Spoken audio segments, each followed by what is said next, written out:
And what's up, everybody? I'm back with another movie review. Today, I am reviewing Home Alone 2. If you haven't seen my review of the first Home Alone, go check that one out and then come back here. This movie was released, I think, 1991, the year after the first Home Alone.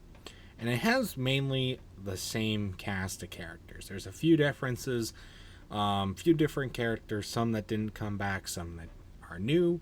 But mostly they're all the same. Roughly, the main group is mainly the same. So, how does it live up to the first one? I got a lot of thoughts. Let's just jump right into it, shall we?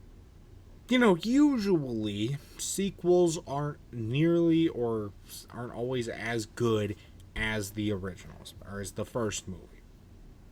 There's a few exceptions, such as Lost World Jurassic Park and this movie. Home Alone 2 definitely lives up to the hype of Home Alone 1 and makes itself a masterpiece once again. Here we go. I'm going to play great with this movie again. Here's one thing that I don't like about this movie, though. The family turns on Kevin so quickly again. Just like, okay, like, I don't understand. We leave off on the first movie, we leave off on such a good note with everything. We leave off on such a good, tensions are down, everybody's happy, everybody's doing well, and then it's just like, we get this whole thing of just kind of starting over. For really no reason. Again, it's just like, come on. It's not what we're supposed to do here. Also, Donald Trump in the movie. Cool. And the Twin Towers, too. There's a big Twin Towers scene in this movie. Rest in peace, Twin Towers. That's cool, too. Otherwise, this movie's not very outdated at all. I guess Donald Trump being in the movie doesn't make it necessarily outdated. It's just a really weird plot point. It's a really weird point to have him in the movie at all. It's just really, really weird. But there's a lot of other cool things in the movie. Another scene that really is cool is when the mom is in the van driving back. That's not in this movie, is it? That's a different movie. Oops. I got my Home Alone films mixed up. Sorry. Anyway, the one big part of this movie that makes it really, really good, in my opinion. There's a lot of good character growth and some more serious scenes and whatnot, good character development, but there's one good thing. The robbers are back. And they are back, and they are just as funny.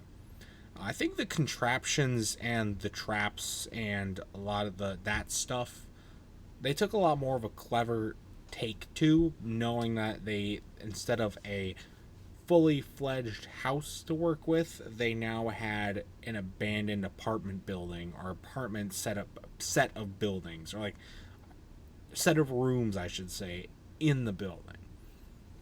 So there's a lot of other cool ideas that they worked along for this movie, and there's a lot more hilarious, funny scenes with this movie. And I think that, again, is conveyed very well because the original two robbers are back in this movie, and they once again do a great acting job, and so does Kevin. So really, really, really, it's a really funny movie. Really, really funny parts. Come on. Who can't laugh at that? It's really, really funny. But also, like they did in the first movie, they also make them they also very much make them dangerous, especially with the gun part at the end and all that sort of stuff. So you got that to work on as well. And then there's the whole thing with the bird lady, just kind of like the guy who was assaulting the sidewalks in the first movie. They follow a very similar character arc there. However, it's still really, really good. So, I can't complain too much. But overall, that's all I've got to really say. Another 10 out of 10 movie, though. Home Alone 2. Great movie. If you've seen the first one, you definitely have probably seen the second one. If you haven't, get on that. Go watch this movie. It's a great movie. It's definitely, I would say, potentially could even say it's less of a holiday movie than Home Alone 1, though it is still set in Christmas time. But I don't know. I mean, just watch it. Just watch it. But anyways, guys, that's gonna do it for this video and this review. If you've ever seen Home Alone 2 or even Home Alone 1, let me know your thoughts about it in the comment section down below. And that's gonna do it for this video as well. So stay tuned for much more amazing content, including more movie reviews and other awesome stuff. Until next time, I'll see you guys later. Goodbye.